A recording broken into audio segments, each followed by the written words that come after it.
His first book, concerning himself. Wherein Antoninus recordeth what and of whom, whether parents, friends, or masters, by their good examples or good advice and counsel he had learned, divided into numbers or sections. Antoninus, Book 6, numeral XLVIII. Whensoever thou wilt rejoice thyself, think and meditate upon those good parts and especial gifts, which thou hast observed in any of them that live with thee. As industry in one, in another modesty, in another bountifulness, in another some other thing. For nothing can so much rejoice thee as the resemblance and parallels of several virtues, eminent in the disposition of them that live with thee, especially when all at once, as it were, they represent themselves unto thee. See, therefore, that thou have them always in a readiness. The First Book. 1. Of my grandfather Verus I have learned to be gentle and meek, and to refrain from all anger and passion. From the fame and memory of him that begot me, I have learned both shamefastness and manlike behavior. Of my mother I have learned to be religious and bountiful, and to forbear not only to do, but to intend any evil, to content myself with a spare diet, and to fly all such excess as is incidental to great wealth. Of my great-grandfather, both to frequent public schools and auditories, and to get me good and able teachers at home, and that I ought not to think much, if upon such occasions I were at excessive charges. 2. Of him that brought me up, not to be fondly addicted to either of the two great factions of the courses in this circus, called Prosceni and Veneti, nor in the amphitheatre partially to favor any of the gladiators or fencers, as either the paramulari or the secutores. Moreover, to endure labor, nor to need many things, when I have anything to do it myself rather than by others, not to meddle with many businesses, and not easily to admit of any slander. 3. Of Diognetus, not to busy myself about vain things, and not easily to believe those things, which are commonly spoken, by such as take upon them to work wonders, and by sorcerers, or prestidigitators, and impostors, concerning the power of charms, and their driving out of demons or evil spirits, and the like. Not to keep quails for the game, nor to be mad about such things. Not to be offended with other men's liberty of speech, and to apply myself unto philosophy. Him also I must thank, that ever I heard first Bacchius, then Tandasis, and Marcianus, and that I did write dialogues in my youth, and that I took liking to the philosopher's little couch and skins, and such other things, which by the Grecian discipline are proper to those who profess philosophy. 4.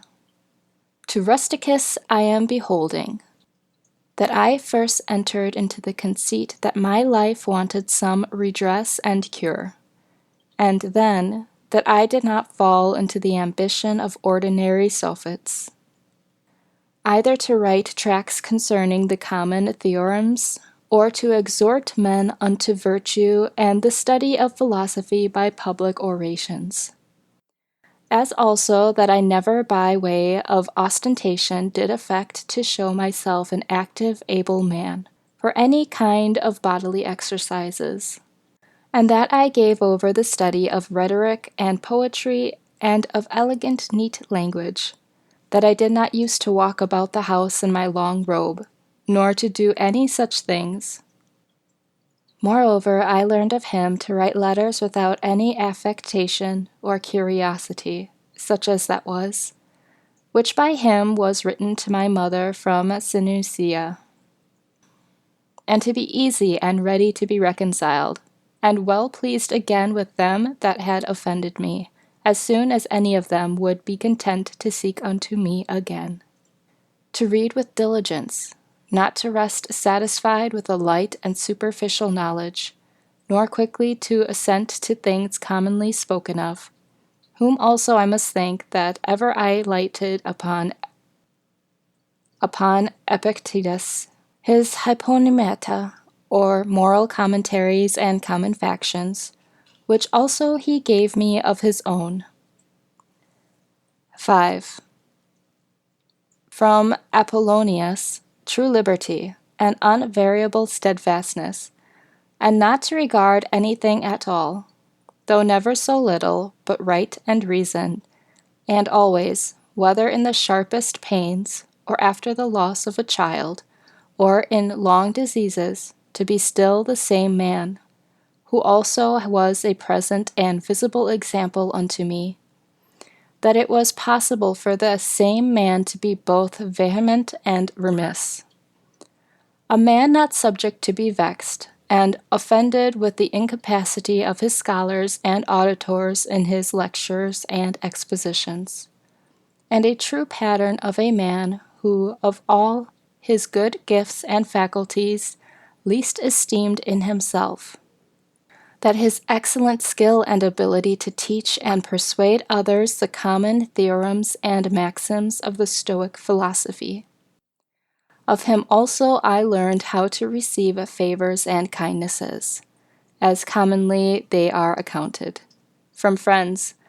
so that I might not become obnoxious unto them, for them, nor more yielding upon occasion, than in right I ought,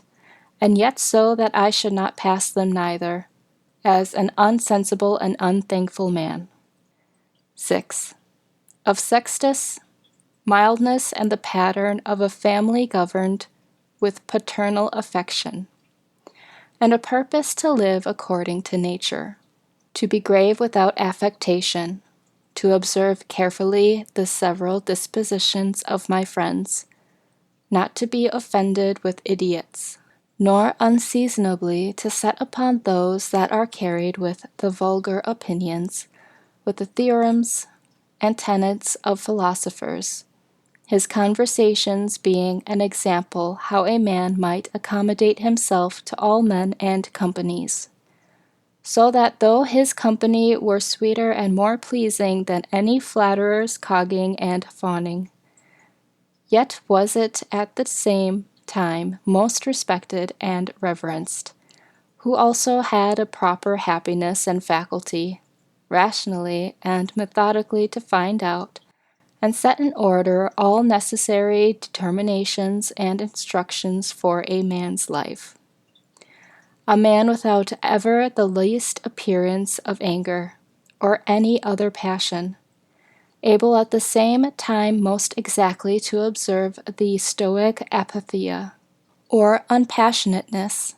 and yet to be most tender-hearted, ever of good credit, and yet almost without any noise or rumor, very learned, and yet making little show. 7.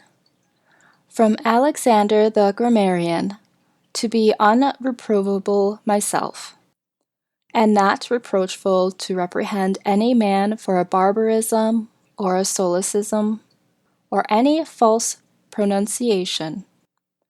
but dexterously by way of answer or testimony or confirmation of the same matter, taking no notice of the word,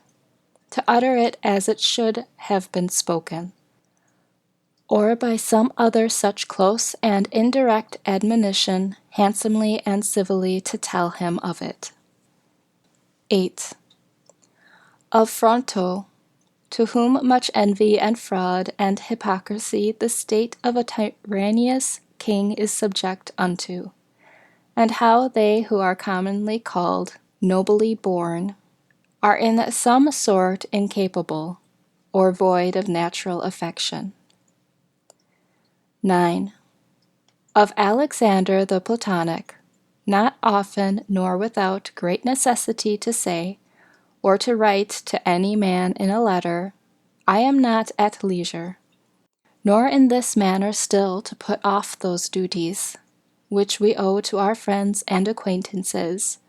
every one in his kind, under pretense of urgent affairs. Of Catullus, not to contemn any friend's expostulation, though unjust, but to strive to reduce him to his former disposition, freely and heartily to speak well of all my masters upon any occasion, as it is reported of Domitius and Athenodotus, and to love my children with true affection. 11. From my brother Severus, to be kind and loving to all them of my house and family, by whom also I came to the knowledge of Thrasea and Helvidius, and Cato, and Dio, and Brutus. He it was also that did put me in the first conceit and desire of an equal commonwealth, administered by justice and equality, and of a kingdom wherein should be regarded nothing more than the good and welfare of the subjects. Of him also to observe a constant tenor, not interrupted with any other cares and distractions. In the study and esteem of philosophy, to be bountiful and liberal in the largest measure, always to hope the best, and to be confident that my friends love me, in whom I moreover observed open dealing towards those whom he reproved at any time, and that his friends might without all doubt or much observation know that he would, or would not, so open and plain was he.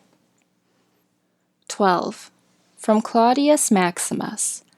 in all things to endeavor to have power of myself, and in nothing to be carried about, to be cheerful and courageous in all sudden chances and accidents, as in sickness, to love mildness and moderation, and gravity, and to do my business, whatsoever it be, thoroughly, and without quarrelsomeness. Whatsoever he said, all men believed him that as he spake, so he thought, and whatsoever he did, that he did it with a good intent. His manner was never to wonder at anything, never to be in haste, and yet never slow, nor to be perplexed, or dejected, or at any time unseemly, or excessively to laugh, nor to be angry or suspicious, but ever ready to do good, and to forgive, and to speak truth, and all this as one that seemed rather of himself to have been straight and right, than ever to have been rectified or redressed. Neither was there any man that ever thought himself undervalued by him, or that could find in his heart to think himself a better man than he.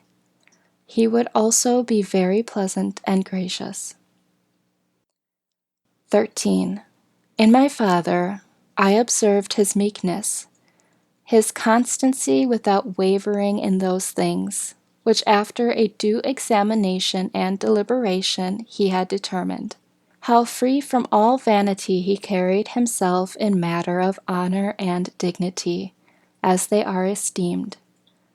His laboriousness and assiduity, his readiness to hear any man that had aught to say tending to any common good. How generally and impartially he would give every man his due, his skill and knowledge, when rigor or extremity, or when remissness or moderation was in season. How he did abstain from all unchaste love of youths, his moderate condescending to other men's occasions as an ordinary man, neither absolutely requiring of his friends that they should wait upon him at his ordinary meals, nor that they should of necessity accompany him in his journeys, and that whensoever any business upon some necessary occasions was to be put off and omitted before it could be ended, he was ever found when he went about it again, the same man that he was before. His accurate examination of things in consultations, and patient hearing of others. He would not hastily give over the search of the matter, as one easy to be satisfied with sudden notions and apprehensions. His care to preserve his friends, how neither at any time he would carry himself towards them with disdainful neglect, and grow weary of them, nor yet at any time be madly fond of them. His contented mind in all things, his cheerful countenance, his care to foresee things afar off, and to take order for the least, without any noise or clamor. Moreover, how all acclamations and flattery were repressed by him. How carefully he observed all things necessary to the government, and kept an account of the common expenses, and how patiently he did abide that he was reprehended by some of this his strict and rigid kind of dealing. How he was neither a superstitious worshipper of the gods, nor an ambitious pleaser of men, or studious of popular applause, but sober in all things, and everywhere observant of that which was fitting, no affecter of novelties, in those things which conduced to his ease and convenience, plenty whereof his fortune did afford him, without pride and bragging, yet with all freedom and liberty, so that as he did freely enjoy them without any anxiety or affectation when they were present, so when absent, he found no want of them. Moreover, that he was never commended by any man, as either a learned acute man, or an obsequious officious man, or a fine orator, but as a ripe mature man, a perfect sound man, one that could not endure to be flattered, able to govern both himself and others. Moreover, how much he did honor all true philosophers,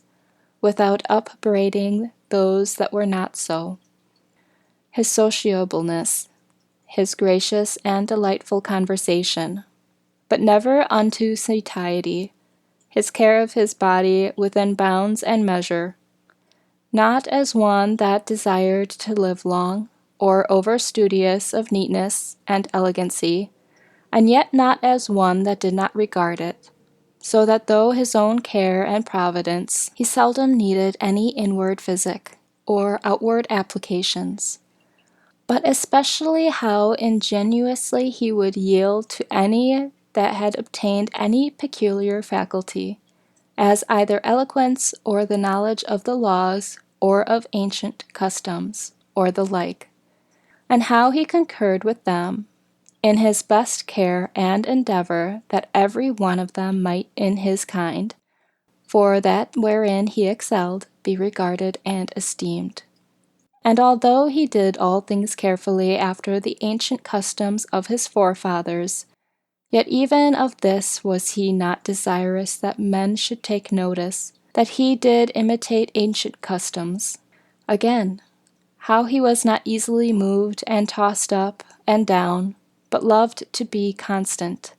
both in the same places and businesses, and how after his great fits of headache he would return fresh and vigorous of his wonted affairs. Again, that secrets he neither had many nor often, and such only as concerned public matters. His discretion and moderation in exhibiting of the public sights and shows for the pleasure and pastime of the people, in public buildings, congeries, and the like, in all these things, having a respect unto men only as men, and to the equity of the things themselves, and not unto the glory that might follow. Never wont to use the baths at unseasonable hours, no builder, never curious or solicitous, either about his meat, or about the workmanship, or color of his clothes, or about anything that belonged to external beauty. In all his conversation, far from inhumanity, all boldness and incivility, all greediness and impetuosity, never doing anything with such earnestness and intention that a man could say of him that he did sweat about it, but, contrariwise, all things distinctly, as at leisure, without trouble, orderly, soundly, and agreeably. A man might have applied that to him, which is recorded of Socrates, that he knew how to want and to enjoy those things, in the want whereof most men show themselves weak, and in the fruition intemperate, but to hold out firm and constant, and to keep within the compass of true moderation and sobriety in either estate is proper to a man, who hath a perfect and invincible soul, such as he showed himself in the sickness of Maximus. 14. From the gods I received that I had good grandfathers and parents, a good sister, good masters, good domestics, loving kinsmen, almost all that I have, and that I never through haste and rashness transgressed against any of them, notwithstanding that my disposition was such as that such a thing, if occasion had been, might very well have been committed by me, but that it was the mercy of the gods to prevent such a concurring of matters and occasions as might make him to incur this blame. That I was not long brought up by the concubine of my father, that I preserved the flower of my youth, that I took not upon me to be a man before my time, but rather put it off longer than I needed, that I lived under the government of my Lord and Father, who would take away from me all pride and vainglory, and reduce me to that conceit and opinion that it was not impossible for a prince to live in the court without a troop of guards and followers, extraordinary apparel, such and such torches and statues, and other like particulars of state and magnificence, but that a man may reduce and contract himself almost to the state of a private man, and yet for all that not to become the more base and remiss in those public matters and affairs, wherein power and authority is requisite. That I have had such a brother, who by his own example might stir me up to think of myself, and by his respect and love delight and please me.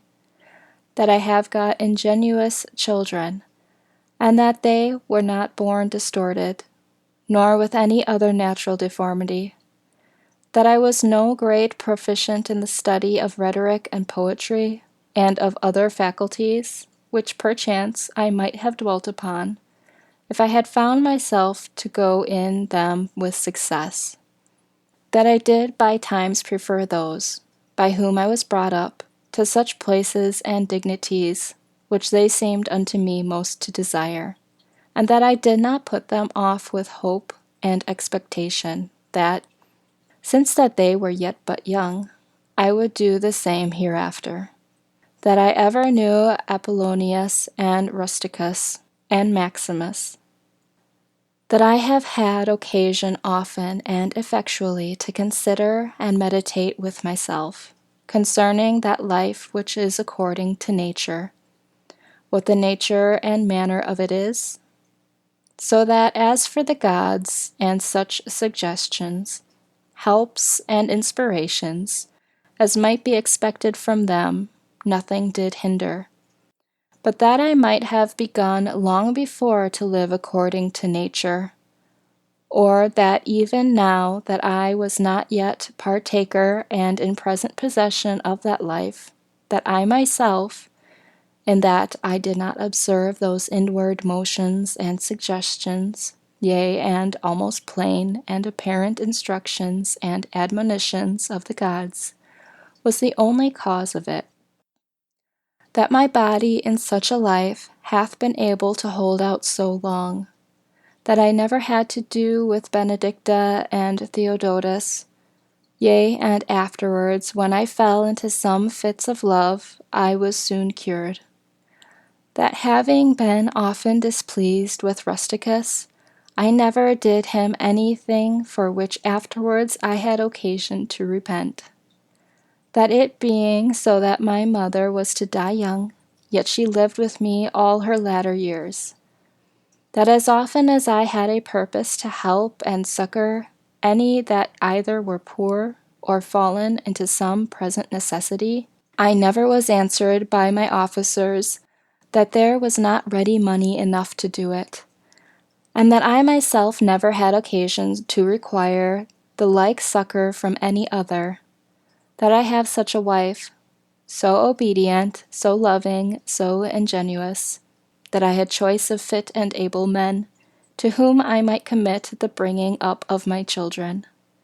that by dreams I have received help, as for other things, so in particular, how I might stay my casting of blood,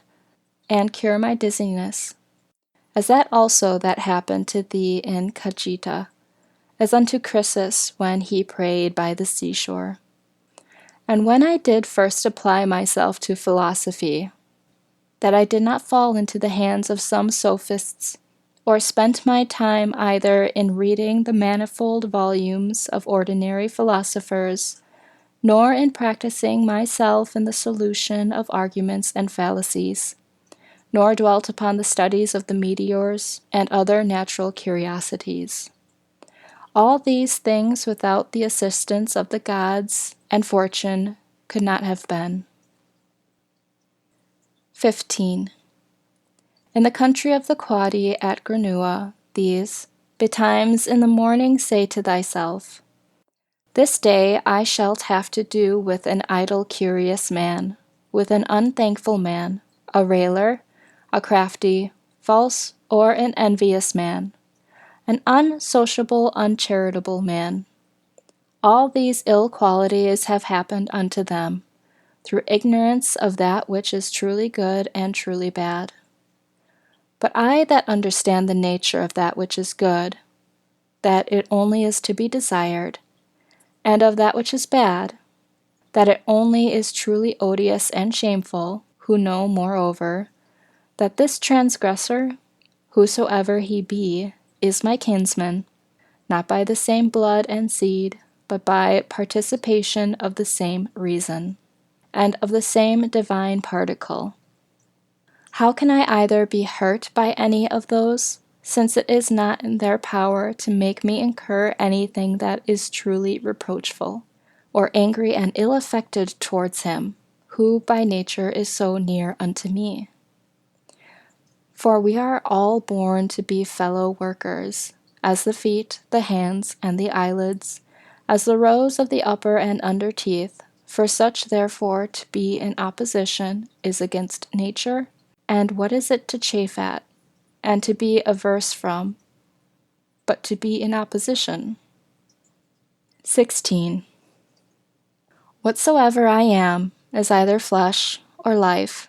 or that which we commonly call the mistress and overruling part of man, reason. Away with thy books, suffer not thy mind and more to be distracted, and carried to and fro, for it will not be. But as even now ready to die, think little of thy flesh, blood, bones, and a skin, a pretty piece of knit and twisted work, consisting of nerves, veins, and arteries. Think no more of it than so. And as for thy life, consider what it is, a wind, not one constant wind neither, but every moment of an hour let out, and sucked in again. The third is thy ruling part. And here consider, thou art an old man. Suffer not that excellent part to be brought into subjection, and to become slavish.